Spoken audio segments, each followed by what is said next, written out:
Hey everybody, welcome to one more round. Today I'm very excited.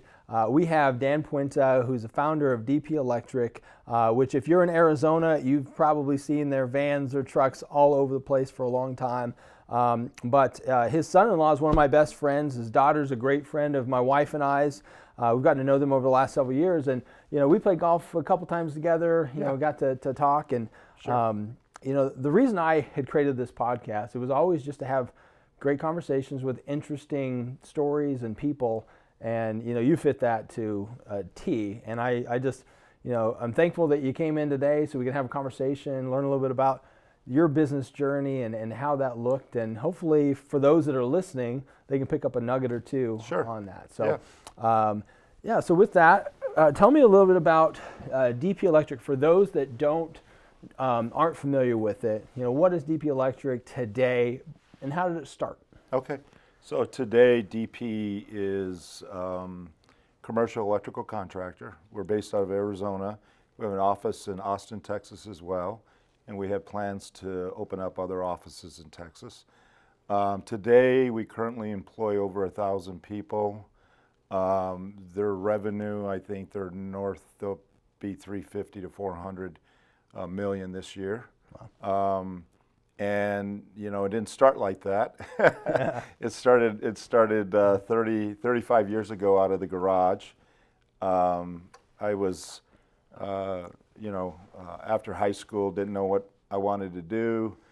College wasn't in the picture for me. My parents didn't have the finances, and they did not push me on as far as grades and things like that, and potential for academic scholarships and stuff like that. That wasn't like even in the picture. So through a friend, I got a job working at an electrical wholesale house. From there, I got recruited to be an electrician helper, and I just started on the ground floor, digging ditches, that sort of thing. And then, after about 10 years, I was running large projects with large crews. As a foreman, as a field person, and I said I could do this, and and at that particular time, it's interesting because I was very quiet, very shy, and so if you were kind of kissing up to the boss, then you got favor, and if the boss liked you, you got kind of moved up, right? And I was the type of person that I just did my job and I did it well. And, they wanted me and they put me on bigger jobs, but I wasn't part of the club, so to speak, right? So after a while, I just kind of looked around and I just said, this isn't that hard. I watched what other companies did, and I watched how people basically took advantage of their companies and stole, and whether it's labor or material, if you're sitting around, and hiding out for 2 hours, that's stealing labor, right? Yeah. So I watched all that, and I said I can do something different. And for me, when I started DP in 1990, it was really about creating something for myself and my family that I could grow in personally and professionally. That there was no roadblocks for me. And so that's kind of what I did. And so the first 3 years were out of the garage. We started, I primarily was just knocking on doors, trying to get anything I could, ceiling fans, things like that. I did have a contact, and the particular person that I was working for, the company, went out of business. So he called me and asked if I could do some small tenant improvement work for him, which I did. And then that was kind of the bigger stuff versus the ceiling fans. It was a $20,000 job or a $30,000 job, and so that's and I missed something. So when I was working in the field, I was working on the Tempe Library over here, and at that particular time, I did not know that we were in a recession, and I did not know that things were not good, and so the company that I was working for took the job over through a bonding company. And the job was already like 2 or 3 months behind. And so I got thrown out there with 50 guys, and we were literally like, installing boxes in the deck on the second floor while they were pouring concrete. I mean, literally, they were throwing the hose and concrete was splashing on our legs, and it was crazy. So that was an incredibly stressful job. The superintendent was a very rough, mean guy, in my face all the time. And so at that particular time, America West was trying to hire me, and finally, I had my review, and at that particular time, I was making $11 an hour. So that was in the late 80s, and I just wanted a raise or something, you know what I mean? And so, you know, the owner of the company came out and said, "You're doing a great job, keep it up," gave me a slap on the back, "Get back to work," you know? And I was like, "Whoa, wait a minute, what about a raise?" He says, "I can't give you a raise right now, but you're doing a great job." Yeah. And so I was like, okay. And so he didn't explain to me why he couldn't give me a raise, right? Yeah. And so that was like one of the things. So you just pick up these little nuggets along the way, right? Yeah, a simple conversation with you of, hey, here's why, here's where the company's at. Yeah, exactly. In 6 months, these are some projects we have going on. Yeah. We're going to review. You are doing a great job. First in line for it. None of that. Simple conversation. None of that. Yeah. So that night, the phone rang, and it was this guy that was trying to hire me at America West for the facilities electrician position. And I said, "Yeah, I'll take it." And so I went and did that for, I don't know, maybe a little bit less than a year. I was bored after 3 months because all they, you know, just there's so much drinking coffee and eating donuts and watching other people work. Yeah. It just wasn't for me. And so anyway, then back to DP and working out of the garage and just slowly building it. And so I was working in America West during the day, and then at night I was doing these TIs with a bunch of guys that I knew that were electricians. Okay.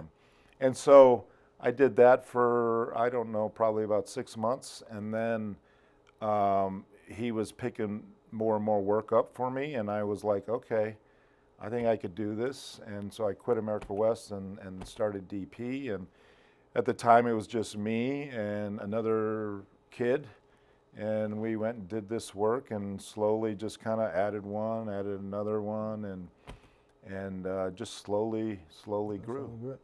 So going back to when you're working at America West and you're working at night, give me a typical day. Like, what are our hours like? Because this is something I think many people forget about. Like, when they're building a company, you still have to make money. So having a job a lot of times is a smart thing to do when you're starting. Oh, yeah. I mean, I'm going to guess you weren't working 6 hours a day. No.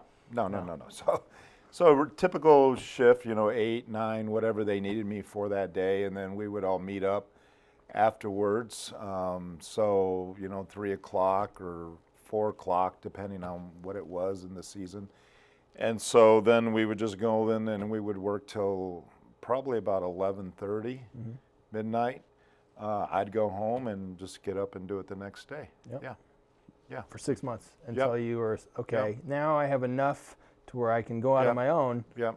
And then I'm going to guess you then still continue to work those types of hours for some time. For sure. So when I started DP, I mean, we had about $10,000 in the bank, and that's kind of what I used to help with payroll and those sorts of things. And so it was basically, I would work out in the field. I would come home at night.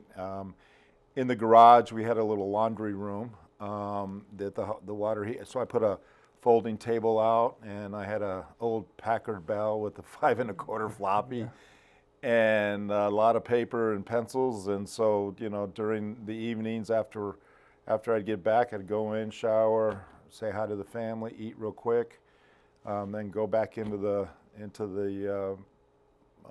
laundry room, I guess, and just work on estimates or billings or whatever kind of paperwork, you know what I mean? Yep. And so, and then I learned how to estimate through some friends that kind of taught me how to do unit pricing. And so that was as sophisticated as I was. A plug was so much dollar, a switch was so much dollars, and you add them up and, works out. Right, yeah. And it was just, trial and error. And the fortunate thing about me is I learned from my mistakes. you know, I'll never do them more than once, sometimes twice, never 3 times. Yeah. You know what I mean? Depends on the circumstance. But yeah, so we just kept slowly building. You know, 5 guys, 10 guys, 15 guys, 30 guys. So your hiring process, because like everybody has their first, right? Like when did you get to a point after you've started the company, you're like, okay, I need to start hiring guys? And then when did you switch from just contractors to like, did you have anybody that was like a full-time employee, W-2 that you were paying? Yeah. And how was that decision? Because I know it's a tough decision when you first do it. Yeah, I mean, at first it was, you know, kind of getting people to help me on the side, right? So I was just paying them. Yeah. And then when I quit, and I was doing it full time, and then I hired somebody, they were a W-2 employee. You know, so I had to learn about, you know, payroll and taxes and all that kinds of stuff. So, and then as things progressed a little bit, I hired a gal that kind of knew bookkeeping. And so she did that for me out of my little garage. And what happened is that we were, just through contacts, a guy that I went to high school with, as I was knocking on doors with general contractors, just stumbled to run into a guy that I went to high school with by the name of Nick Nykrent, and he gave me an opportunity. And then at that particular time, there was work out of Allied Signal, which is not Allied Signal anymore. I think it's Honeywell. Yeah. And so there was work out there, and so we started to work out there, and that's what really kind of, you know, pushed up the volume more. And sometimes we had as much as 35 guys out there, and it was intense. It was fast. It was, and so yeah. So then from there, I hired an estimator who, Albert Kachekian, who's still with me today. Wow. I think 30 years, and he was out working in the garage, and then. Also, I had a warehouse kind of guy. We had a Connex on the side of the house, and his name was Jim, and he's still with me today, Jim Hughes. And so we just, we just scraped and we just hustled. And, you know, there were days that, you know, you'd work in the field and do, you know, till 10, 11 o'clock at night, you know what I mean? Because you had deadlines. And I was fortunate that I had guys that supported me at that time and didn't say, oh, it's, you know, time to go home, see you later. Yeah. You know, they all stuck it out with me. So, it's, you know, starting your own construction company, it's a lot of hard work, you know, and it's not for old guys. It's for young people that, you know, and I think part of it is being naive, right? Naive to the world. You just don't know until you go through different scenarios, right? And then you learn. Yeah, like if you knew everything that you would have had to do to like become where you're at today, I think a lot of people are like, no, of course not. I wouldn't have chose that path. It's I'll never forget. I was Arnold Schwarzenegger had this autobiography. It's a great one. It's called Total Recall, kind of after his name. Yeah. But he talks about when he was him and Franco Colombo at this point in time were laying brick, and they were getting jobs doing that. And then he wanted to buy a building. Like his first thing, he wanted to buy in real estate. Because he was rich before he was ever in films. A lot of people don't know that. He was doing mail order vitamins and all this stuff. And he said a quote about this section of the book. He said, yeah, I just got enough information to understand how something would work, and then I took action. Right, Because if I sat there and dissected everything and had to have all the information, I never would have done any of it. Yeah, you'd get overwhelmed. Yeah. Yeah. And so part of it is just like jumping in and figuring it out along the way. Yeah. And that's a big part of, I would say, most of my career, even working for somebody else, being an electrician. It's like, hand me a set of plans, say, here's your job, and you're like, I don't know if I can do this. I don't say that. Yeah, I just say, yes, sir, I got it. And then I go, oh shit, I got to figure this out. And back then there was no YouTube. Right. No, there was no YouTube. There was no Google. Easier. There was no AI, no ChatGPT. It's interesting. So my dad is an electrical engineer by trade. He got his apprenticeship at the mine. So at the time it was Phelps Dodge, today Freeport McMoran. But he got his apprenticeship, then came up and worked as an electrician here at Tava, and then he was with Summit Electric forever. But like, he was exactly that. It's like, oh, I don't know how to do this, but you know what? He had me at 19. I got a young son. I need to make money. Yeah, sure, I'll do that. Yeah. Sure, I'll take an apprenticeship. Whatever you can do. Oh, absolutely. And then you just kind of figure it out along the way. Absolutely, yeah. Yeah. So the company grew, and you had it for 35 years. So you actually saw some pretty interesting economic times. Oh, yeah. I mean, you saw 9/11, right? Yes. You saw 2008. Yes. Obviously, you guys just navigated COVID 6 years ago. Yes. But like, how did you navigate those times? Like, what's going on in your mind when? Let's go back to 9/11, right? Because at this point, you would have been in business about 11 years. Things got, you got traction. You kind of knew who you were in the marketplace. I don't know how many employees at the time, but you were much bigger than that, just working out of the garage. Then 9/11 happens. Yep. And things. What's going on in your mind as a business owner? Yep. Over that first couple months? Yeah. Well, I would say, first and foremost, as a patriot, I was like blown away. You know what I mean? And at that particular time, we had an office and probably around, I don't know, somewhere between 80 and 100 employees. And I remember, going to the office because it was on the news as I was driving. Then I got there and everybody was kind of glued to the TV, and it was just like everything stopped, and so we were all just watching it. I wasn't saying get back to work or, it was a very tragic time, I think, for our country. And, the things that were going through my head at that time was like, should we get a bunch of guys and go help? You know what I mean? What can we do? That sort of thing, you know what I mean? And and so you just, I think in situations like that, your mind starts to flow and you want to help and you do things, but it's also important just to kind of like chill a little bit and kind of think it through, you know what I mean? Let the emotions die down. Let the emotions die down and stuff like that, and so it was just a a hard week, and after a few days after that day you just slowly you got to keep doing your work. And so then the economic impact that had, things just kind of slowed down.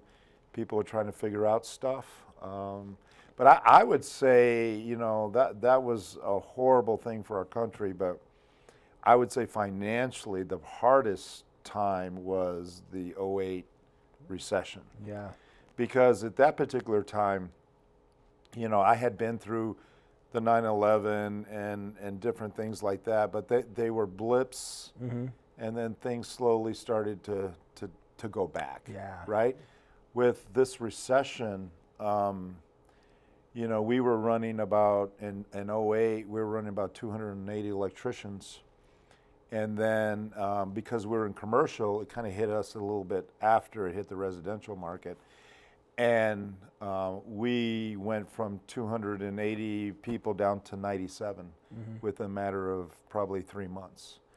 And that was difficult. Yeah. That was very difficult. And then on top of that, like a lot of the work just stopped. Projects that were, we might have been 30% complete on it. They just stopped. They said, we're paying you up to where you're at, and we're done.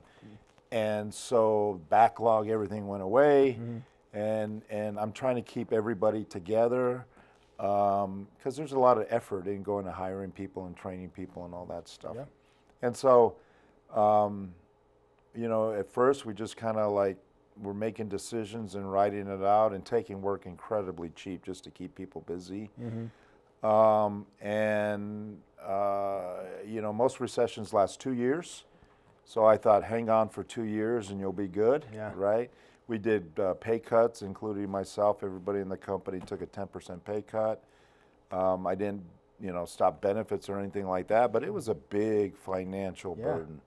And and then unfortunately it continued, and it went 3 years, 4 years. In my mind, it was a 5-year recession. Yeah. And we just kept pushing, and it was kind of like rob Peter to pay Paul, so to speak. You know what I mean? And what happened is when you take jobs that cheap, and there's not enough money in them, it slowly just builds a debt. Right. Yeah. Yeah. And then in 2012, it was like, wow, we can't roll this snowball anymore. And fortunate for me, my wife we're both very conservative, but she's ultra conservative.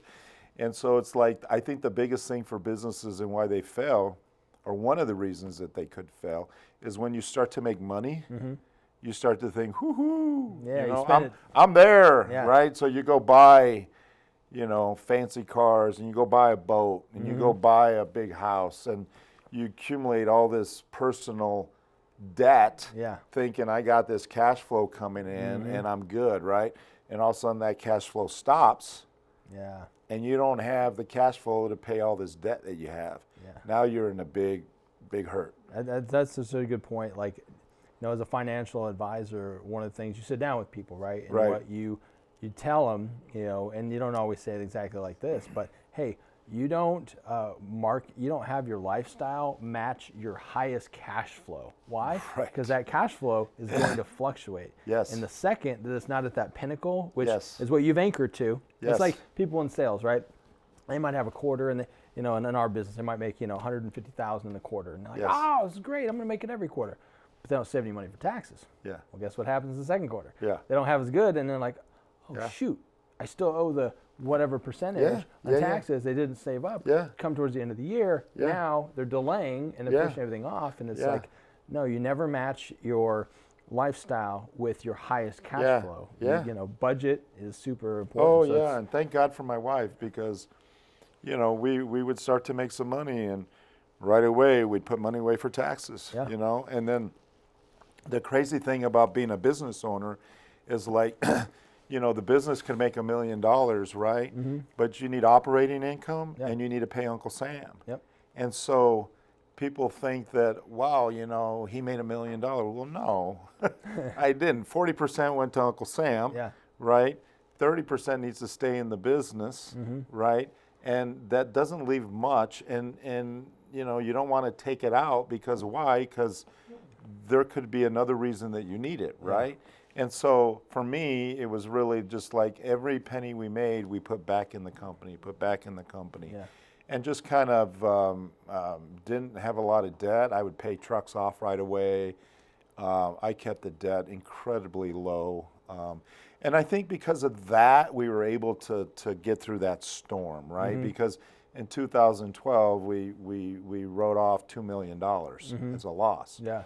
And if I was buying boats and doing all that stuff, I wouldn't have had the ability to take a $2 million loss. Yeah. And it's wild too, because tell me if this happened, and it usually does. You rode that storm out. And before that storm, you might have had a lot of competition, right? And that competition, and you knew exactly. I could ask you now, you probably still remember who those 2 or 3 people were that were just a thorn in your side. Some of them probably didn't make it out of the storm. And now you kind of come out cleaner because you were lean. Right. And that, is that kind of what happened? Well, Did you see that? oddly enough, like for me, I had never been through anything like that, that big. So there was a lot of lessons on that. And so I watched some of my competitors just kind of, mothball, just kind of like say, okay, we're just going to ride this out. We're not going to take on cheap work. We're just going to do a little bit. And because they made those decisions, they let go of a lot of talent. Their workforce, yeah. Yeah. And so the big guys were doing that because they've been through this, right? They're like, and the loyalty to their people probably wasn't as strong as like how I feel about my people, right? And so they just got rid of personnel, right? And during that time, for me, I picked up a lot of great people because they were getting laid off. And so I'm adding people, I'm bidding work cheap. And that's what created the financial snowball. Yeah.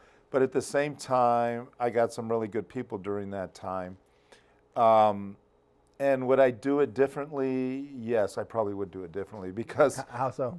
Well, because the thing that you learn about people And not to be like hardened or anything like that, because I think there's a lot of wonderful people in this For sure. world. Yeah, yeah. But ultimately, people do what's best for themselves. Yeah. And so I was going through this hardship trying to maintain the ship, right?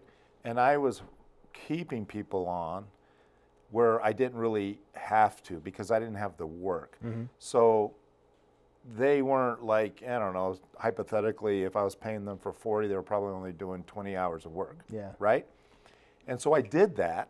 And then when the market shifted, and people are hiring again, a lot of those people that I kept employed left for $1 more. Yeah. So the loyalty, Didn't go both ways. it didn't go both ways. Yeah. You know what I mean? And I think what you find is that as you elevate in the world, in business, in relationships and all that, you know, I'm a very firm believer is like, I don't want toxic people in my life. Right. And I want people that are gonna, you know, help me grow or give me positive energy or somebody I can help or what have you, but they're just honest, open, good human beings, right? Now with that, that's power. Right. Because you get, and that's what's going on with DP right now. You get all these great people and like get out of the way, man, because the energy, the positivity, the synergy, all that is just flowing. And it's amazing. And so I didn't know that at that time. You know what I mean? At that particular time in business, I was a little more, I guess, nervous or didn't have the right thought process in the sense that like, if I had somebody, right, and they were okay, I would hang on to them because I didn't know what the other guy was going to be like, right? And I knew this guy was C player, but you know, he showed up every day. He didn't hurt me. He didn't really help me. Yeah. Right? And then I started to realize that, well, wait a minute. I'm only getting as good as my best person, right? And so we were having issues on jobs and all kinds of stuff. And then I just started to say, well, this has got to change, right? So I started hiring better talent, paying more money, you know, really pouring into them, supporting them in educational growth and all the things that I wanted when I was younger, right? And so I think that was the big shift, is that we started to raise the standard. Yeah. You know, and the funny thing about it is, I don't care who it is, whether it's an electrician, a finance person, you know, it could be a CFO, it could be whatever, right? When that particular person that's working for you, if they don't fit, you know what I mean, then you're kind of doing a disservice to them and to the company. Because if that person doesn't fully feel like they're locked in and they feel like the company, they want to help the company, then they're just going to be mediocre in their work. They're going to do it. They're treading water. They're They don't treading see a path water, yeah. forward. Yeah, They're yeah, treading yeah. water at the Yeah. moment. Yeah. And then every time we got rid of somebody, for whatever reason, we always got somebody that was way better. So then after a while, I was like, well, shit, you know, what are we doing here? Let's keep raising the standard. And then we did that too in the field, in the sense that like I would, and we do this today, we would grade them A, B, C. And it's like all the A's and all the B's we pour into, the C's, we have conversations with them and we give them time to get there. Yeah. And if they don't get there, we let them go. Yeah, and that's such a powerful point, because it's biblical, right? It's like the pruning process, and not technically it's an illustration, but like if you have a rose garden, right? You have to go out there, you got to prune the rose garden, you got to prune certain vines off to allow more to growth. flourish, yeah. But so many times people are afraid to prune because, well, this flower looks okay, Yes. right? But it never flourishes like it should. Yes. And it's just Yes. like that in business. Yes, and I will say, I mean, you brought up the Bible. I would say that one of the things that for me, and I have no doubt in my mind, the reason that I am successful is because of the Lord. Yeah, absolutely. And because of God and because of the Holy Spirit. And when I was young, you know, I grew up in South Phoenix. It was a rough area. You know, I was exposed to gangs and drugs and all kinds of shit before the age of 10, right? And for whatever reason, when I was growing up, I always had like a little voice in my head, right? And I had it, you know, when I met my wife, it was like she didn't fit the profile of what I thought I should marry. But the voice was like, no, you need to marry that person, you know what I mean? And I just feel like God had put in certain situations in my life that kind of created my path. And now that I'm older, you know, I'm 63 now, and you reflect back, and I'm like, you know, I do believe that everybody has a path, and it's whether or not you are open to that path, right? And so you have choices, and that's where, like, you know, He's given us free will. He's given us choices. So it's like whether or not you make the right choices, right? And in my life, I had a little, you can call it my gut, right? It was like I would get this enormous feeling like, oh, I got to do that. Oh, yeah. But that's hard. Yeah. That is hard. It's a lot easier to do this, right? Yep. And then I would labor it back and forth for a few days. What do I do? What do I do? Spirit, And then the fire in the belly. oh, it's just, yeah, eat, man. eat, And then eat. I'm like, all right, I'm going hard. And then I'd go hard, and all of a sudden, like, you'd go through that, and all of a sudden, everything would open up. Yeah. And you're like, oh, my gosh. That's why I went the hard direction. That's where I went the hard direction. And then after a while, you just start doing those things. And at first, it's scary. But then after you do it a few times, it's like, no, that's the path. That's what I'm supposed to do. Yep.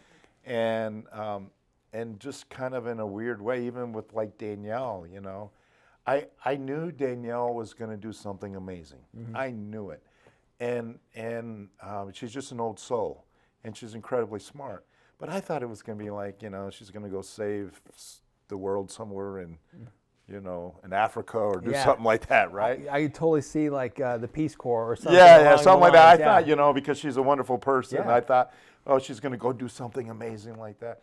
And then, you know, when she decided to join DP, I was just floored because, and then when she came in, it wasn't like I said, okay, you're my daughter, you're going to run the company.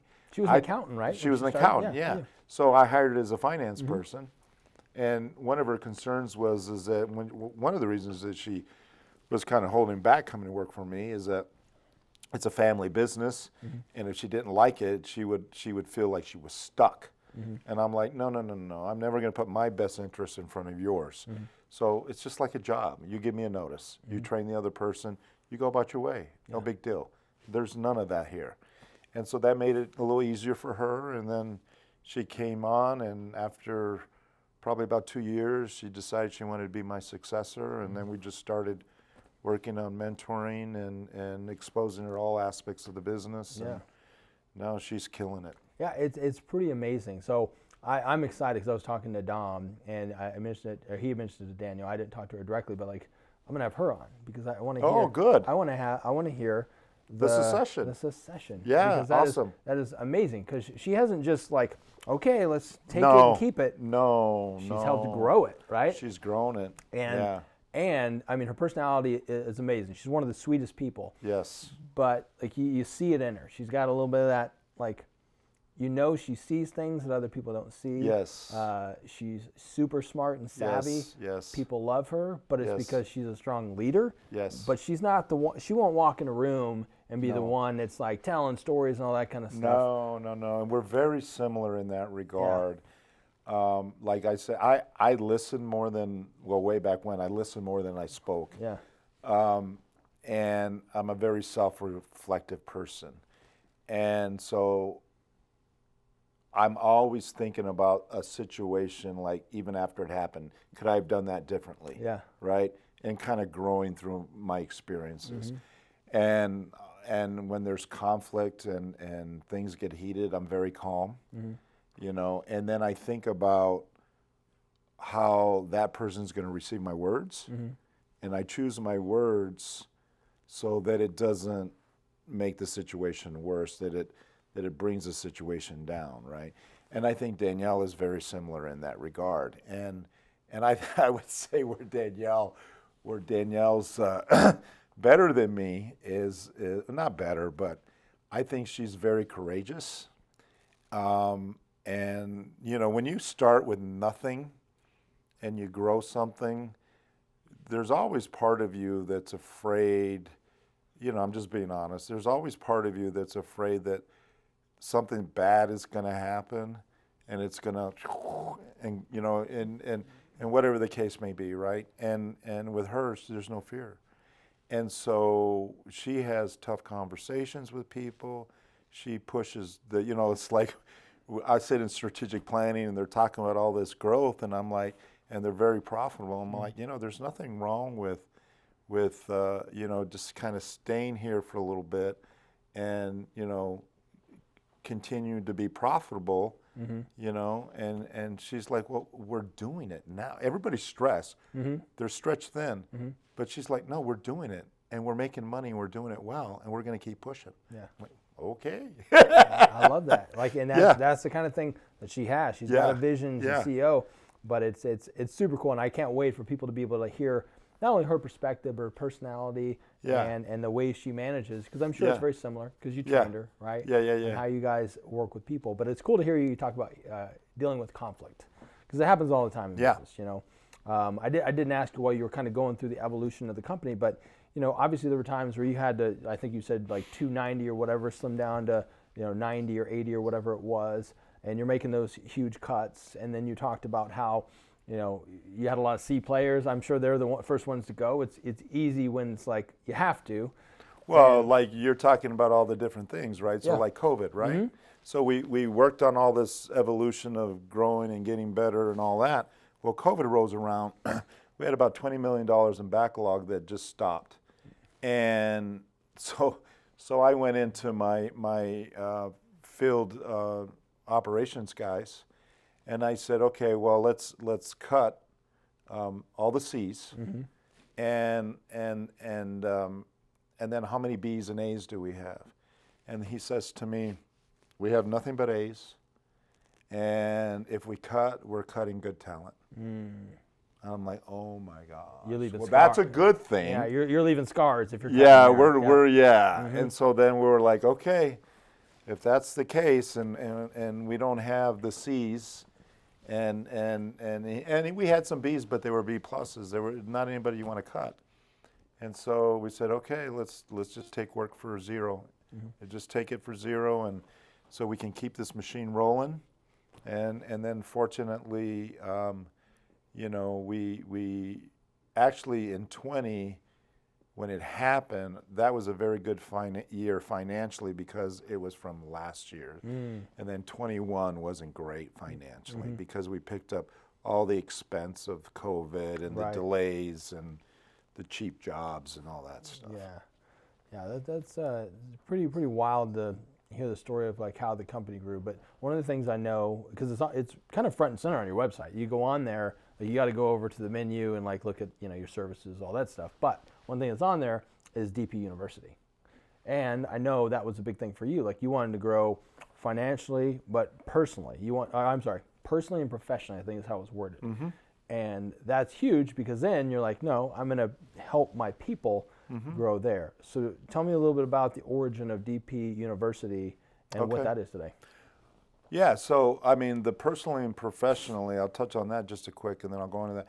So the thing that, you just learn things over time, right? So like I had people that were incredibly talented at their job, but at home they had a lot of conflict.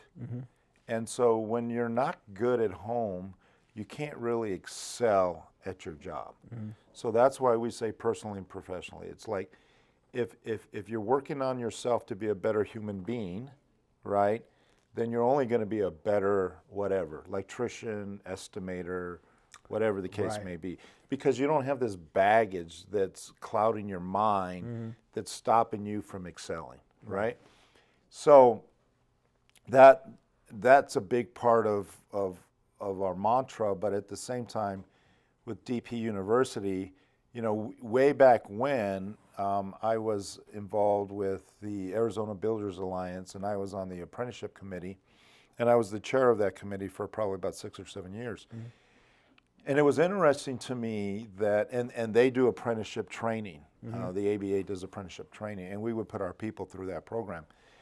And it was interesting to me, you know, at that particular time, you know, we weren't that large, and the big boys would only have like 2 or 3 or 4 people in the program, because obviously there's an expense to it. Yeah. And so I was trying to get them to put more people in the program, because my job was to enrich the program, make it bigger, yada, yada, yada. And they just wouldn't do it. They looked at it as an expense. And I looked at it differently. Mm-hmm. I said, my thought process is if I invest in my people, they get better at what they do, right? Then I'm going to need less people. Mm-hmm. And my jobs are going to go well. And my profits are going to go up. So it's an investment, right? That's such a good way, the way you just said it. And so I couldn't get anybody else to think like that. Mm-hmm. So time presses on, because I was trying to do it like within the community. And I was on all these different committees, and after a while I'm like, you know what, I'm going to do this myself, because nobody is engaging here. Mm-hmm. You know what I mean? Nobody's trying to build a better program. And so I have a gentleman that works for me, Scott Rager, very good teacher. Mm-hmm. Him and some other guys came to me and said, you know, we think we should do our own program, and we think we can do it well, and it's going to be an investment, and, you know, and yada, yada, yada. And when they brought it to me, I was all in, because I was like, you know, even if it doesn't pencil, it doesn't matter, because eventually it'll pencil, mm-hmm. right? It doesn't pencil today. Yeah. But eventually it'll pencil, and it'll pencil in different ways. Yeah, future value it will. Yeah.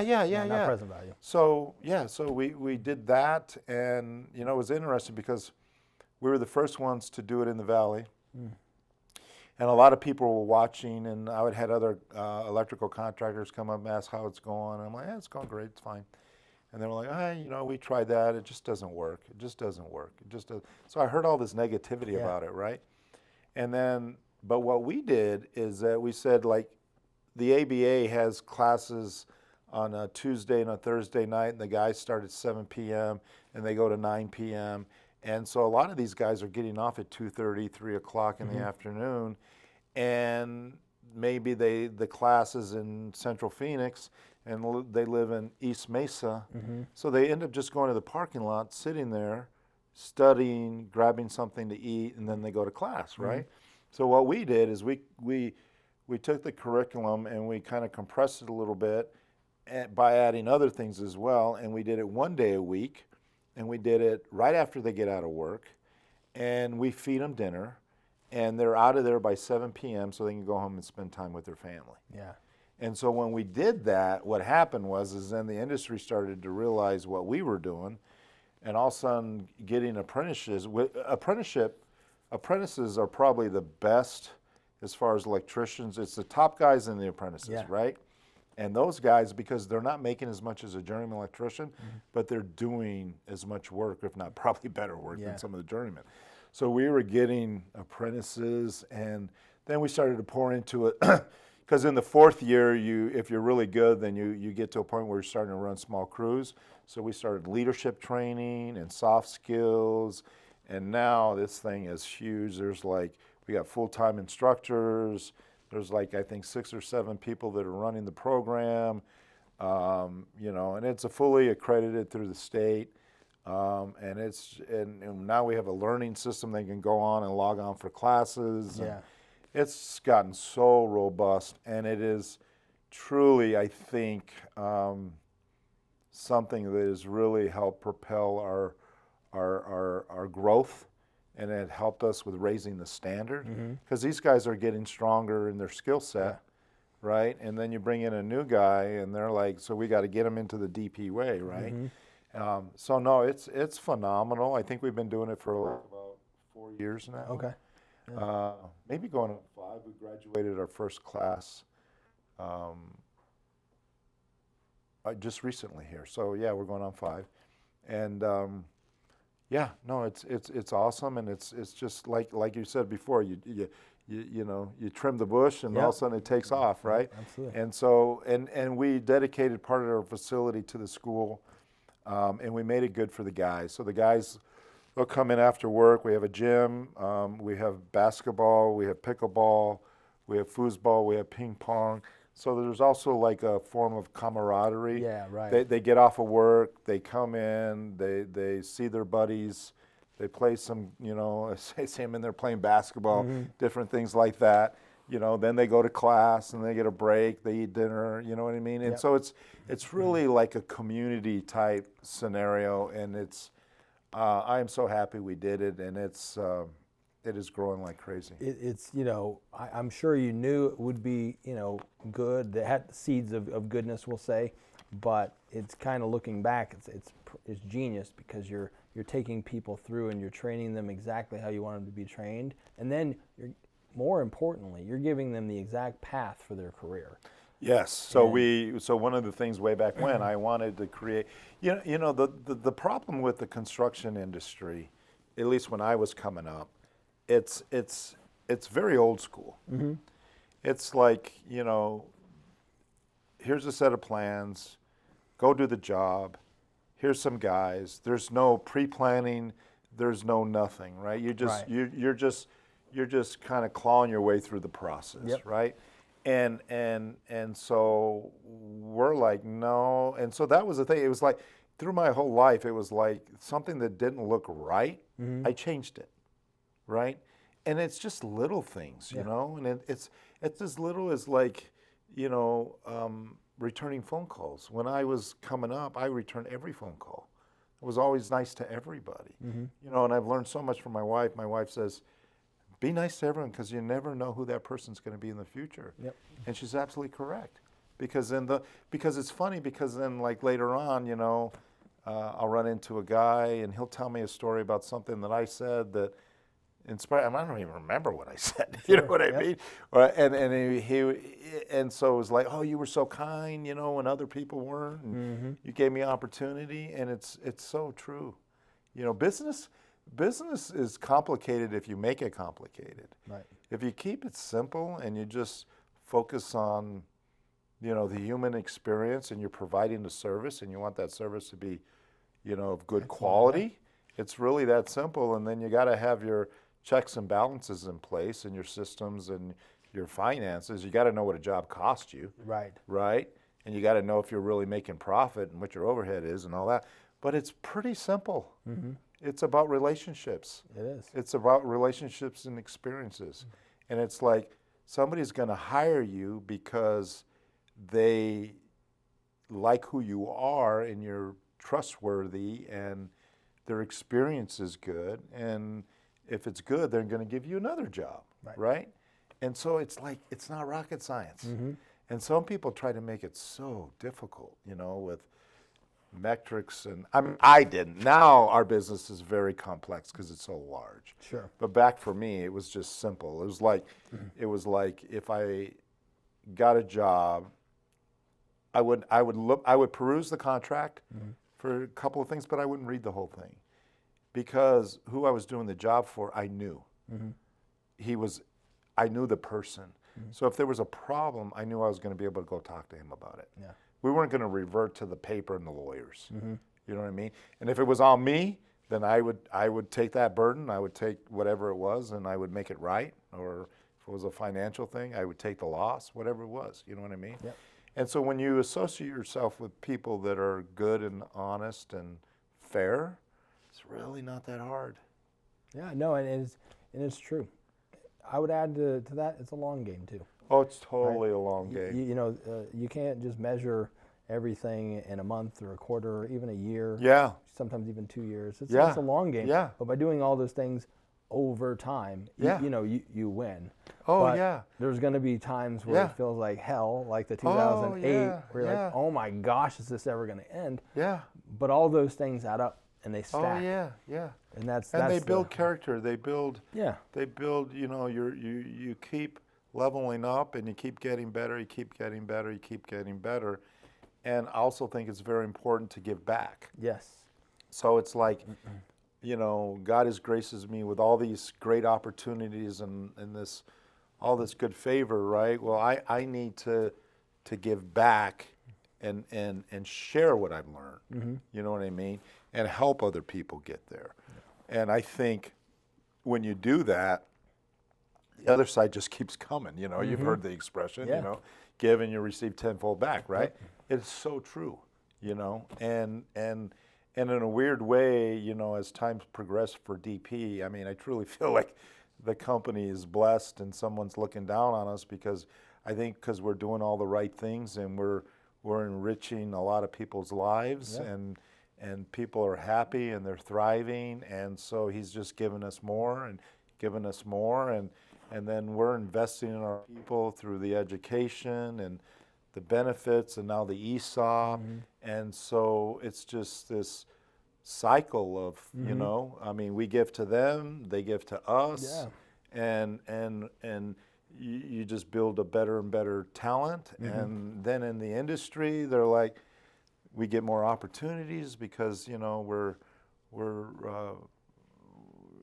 just good people. Well, the market trusts you, right? Yeah, the market trusts us. The market trusts you, right? So it's like, you're right.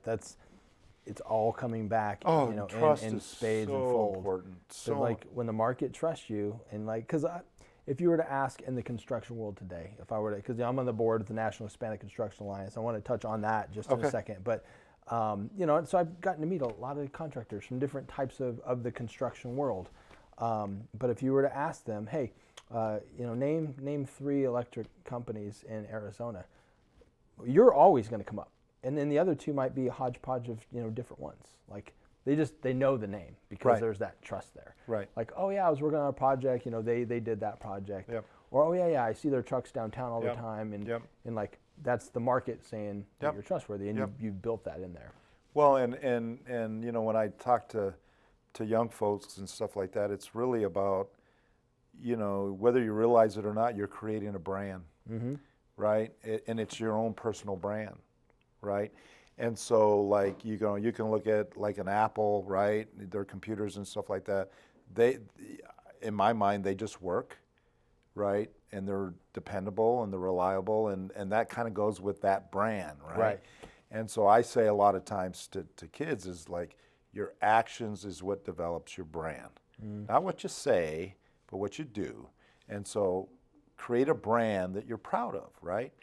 Be honest, be dependable, and whether or not you realize it, people are watching. And you may not get that gratification back right away, but if you keep staying true to your brand, eventually it just becomes who they think of you, and they think of dependability, or they think of whatever, right? And I think with DP, that's kind of what's happened is that our brand is very, very solid. And so much so that in other states, they've heard of us and they know what we're about, right? And I think that's why in Texas, you know, gosh, we've only been there for 2 years and we're up to 100 electricians. And they're doing like 30 million in revenue.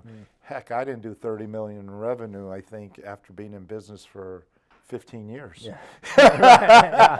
Because the difference is that they have a foundation, they have a brand, they've heard of us, we're getting opportunity, right? And if we didn't have that, forget about it. Yeah, no, that's huge. So on the National Hispanic Construction Alliance, and really what the organization is for, like we talked a little bit about it. It's to help people in the construction world that are Hispanic learn skills, trades to move up, right? And whether that's, you know, from swinging a hammer to becoming a subcontractor in some way, to becoming a general contractor, a builder, so on and so forth. And it's a great organization. And the only reason I mean, as you can tell, I'm not Hispanic. I am literally Hispanic at heart, you know. We'll call you Wedo. Yeah, that's right. But Abraham, I do have Abraham's heart. But, you know, I joined because my good friend Sergio, I've known for years, who started the organization. He's like, well, here's what the organization's about, and here's the problem. And he showed me the ownership percentage. And he said, what do you guess of the Arizona market, because that's all I know, of Hispanic workers doing the work in construction? I'm like, I don't know. I probably said something like 85, 90%. And he's like, and his number was I think it was 78% is what or 68, I'm sorry, 68%. Yeah, that's what I would think. And he's like, yeah, that's, that's what they say. And I'm like, oh, wow, that seems a little low to me. I think it's a little higher. He says, yeah, I think it's probably a little higher too. But regardless, he says, now, what do you think the ownership is? And it was 15%. I'm like, wait, 15%? They do 68% of the work? Yeah, 50% ownership. And he's like, well, let me tell you why. He's like, usually it's access to capital, it's resources, it's understanding how to run a business, it's, and he names all these things. That's what we want to help provide and to help change to where they can have a higher percentage ownership. I'm on board with that. Sounds great. What do you need from me? Right. Little did I know I'd be the incoming president of it 3 years later, right? But I've seen the mission, and I've met people, because we have 12 chapters now around the country. I've met San Diego, Las Vegas, awesome. Carolina, all this stuff. Awesome. And it's a cool organization. But what would you say, for the young Hispanic that is trying to make their way in the construction world? Number one, picking a trade. If you could pick 3 trades, and I know you're biased a little on the electrician, right? So maybe that's one of them. But if you could say, hey, these are some trades I think in this market would be good to know that I think there's opportunity, what would you say? Oh, what's going on right now with AI and the whole data center bang and all that, I think that's going to be around for a while. And I think, obviously electrical, mechanical. Mechanical, kind of MP&E, mechanical, electrical, anything in the controls, like think about like what the economy is taken off on, right? So you want to kind of fit into those sectors. You don't want to go learn to code, right? Because coding's going to go away, right? Right? But anything that is related to construction, I think, is going to bode well, because AI can't swing a hammer. Right. AI can't turn a screw. And so our job is very mechanical. And there are a lot of things in our industry with prefabrication and modular and all that stuff, and those things will continue to evolve, right? But at the end of the day, you need people to do our work. And my electricians now, I mean, anybody that's kind of running a job in the senior level of the trade is probably 6 figures now. And the crazy thing about it is, like, when I was a kid, the reason I got into construction is because college wasn't a path for me. And if it was a path for me and I decided to become an electrical engineer, right? The most, unless I started my own practice, the most I'd ever make would be, $80,000, $90,000. I was going to say 60, 70. Yeah. And so here's a profession that was kind of looked down on 50 years ago, and today, I mean, even in the country, our president, everybody's talking about construction. High demand. And so it's supply and demand. It's basic concept, right? And so we need more electricians. They need electrical people to build these data centers and all this stuff that's going on. And there's not enough of us. There's been a shortage for probably at least 15 years that I can know of. And so that demand is incredibly high. And because of that, like pre-COVID, and I might get this wrong a little bit, but pre-COVID, our average electrician rate was like $25 an hour, right? And that was kind of our composite, right? You take the highest guy, the lowest guy, you average it out. Now it's like 55. Our electricians are making really good money. And then the guys that are foremen and stuff like that, they have company trucks, they got great benefits, and, and the executives and the higher up, I mean, they're making like doctor wages. And they didn't have to go do all this schooling. And that's just because the market is in such demand, and when it is, everything kind of comes up, right? Because it's just competition. Your guys are going And one of the things that we do is like you always try to inch up the labor rate just to see where the market is. Okay, you get a job there. Okay, maybe that's where the market is. You go up. Oh, I can't get any work here. I got to bring it back down, right? And what we do is that we also take our entire field and we have a composite. So we know what the real number is and we know what we're bidding at.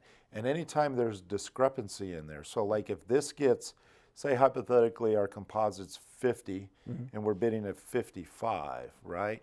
Well, we got $5 of room in there and we know that that's just too much. In my mind, that's too much. Yeah. So I like to have a couple of dollars in there so that you have a little bit of buffer.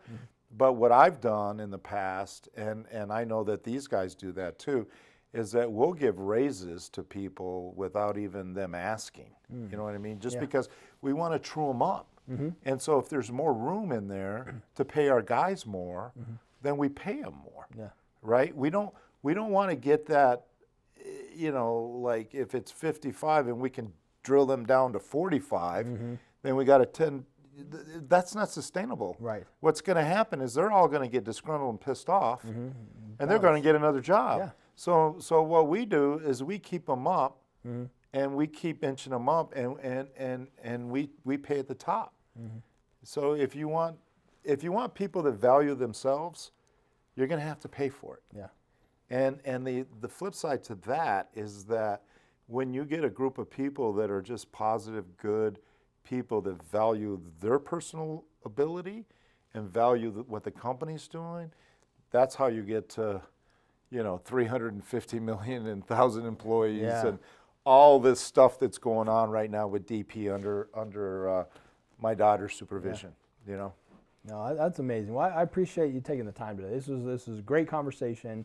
I hope we get to do it again. I mean, I know we'll see each other, but I can't wait to have Danielle on and to hear her perspective on everything. Can I say one last thing? Of course. I know we're running out of time. No, you're fine. I tend to used to be quiet, now I talk too much.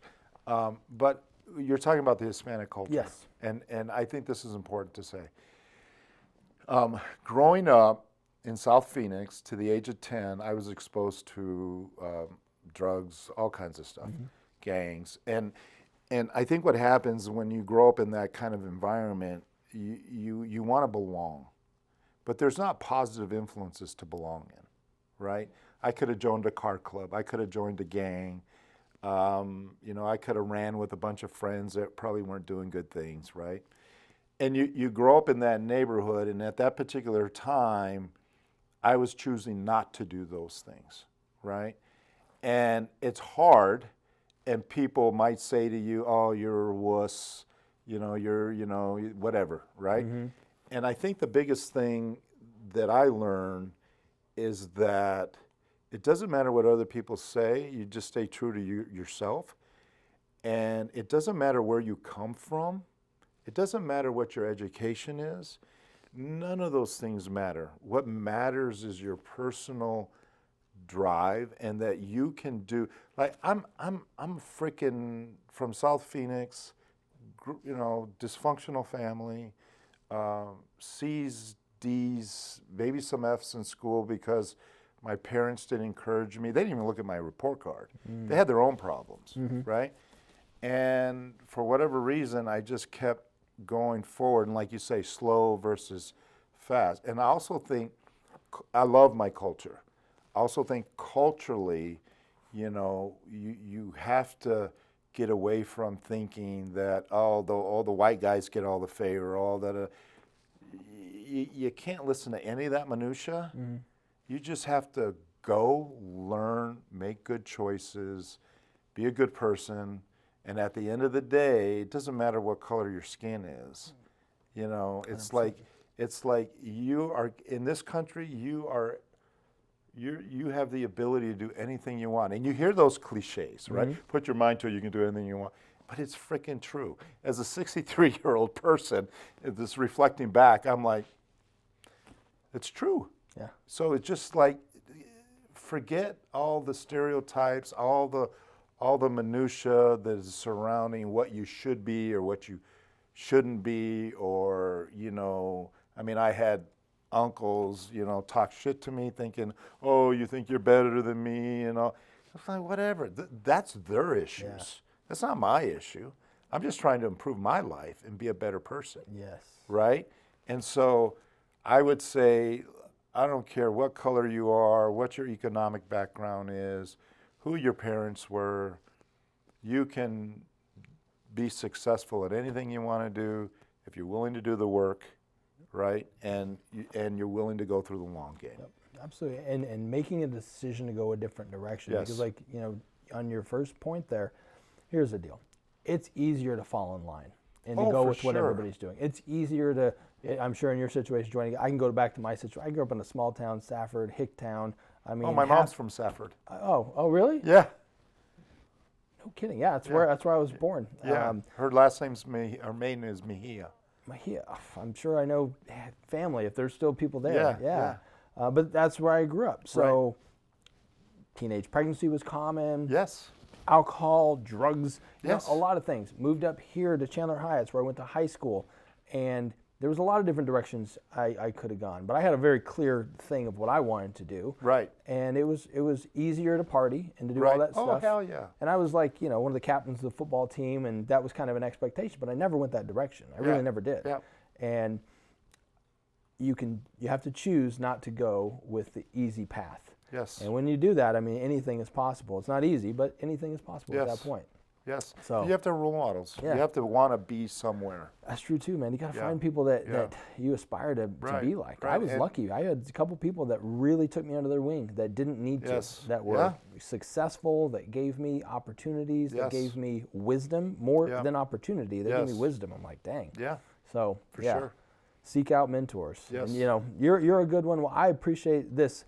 Let's you know, I'd love to have you at one of our events. We have one next week, actually. If you just want to stop by and just, you know, I'll introduce you to some folks. We're going to be doing a Business 101 in Construction panel with a couple of different folks, just to kind of see the landscape. It's at, it's actually at Tony Gomez Construction. It's in at his office in Phoenix. Cool little office. But well, fortunately for me, and unfortunately, I'm going to be in Cabo.